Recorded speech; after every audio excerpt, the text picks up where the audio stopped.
all we hear today is social, social, social. You got to get on social media, Twitter, Pinterest, everything. And of course, we believe in that at PR Daily. However, email still has an enormous role to play. Many of our viewers have email newsletters, and you should.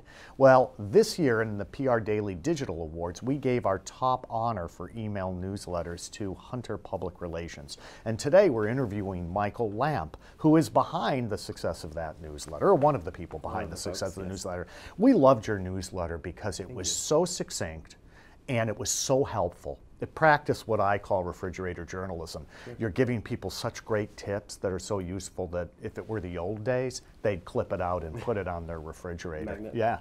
How can you tell us, first tell us what you think is the magic behind that newsletter, and then let's go into the ROI, the return on it. Sure.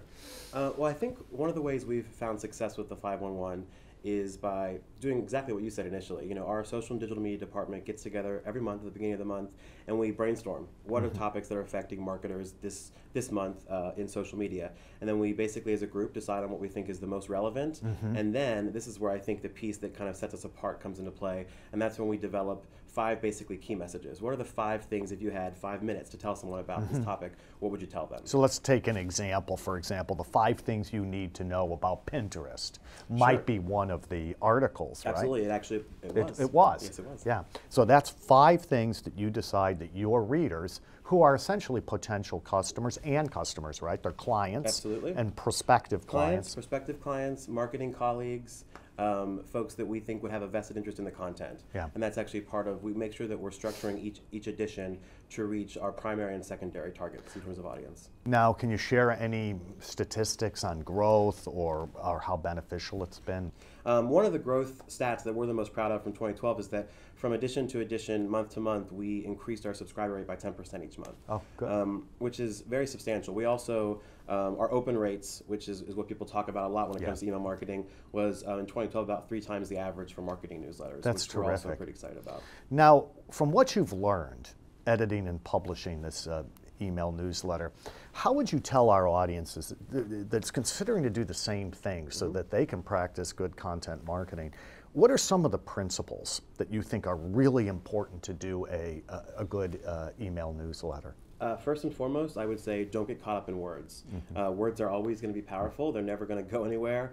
But if you're talking about social media and you're delivering your message via social media, multimedia is extremely powerful. Okay. We don't publish any edition of the 511 without some piece of compelling multimedia, whether that be an infographic, an online video, a poll to our audience, what do you want to see next month on the 511, things like that. We make sure that there's some action to take. Watch this, click this, express your opinion on this, share this.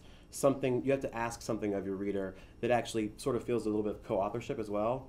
People love that feeling of what I suggested then made it into the edition 3 months later, or even if we hear on the back end from a client or just another audience member that we love this issue about visual storytelling. I'd love to hear that more specifically to Instagram.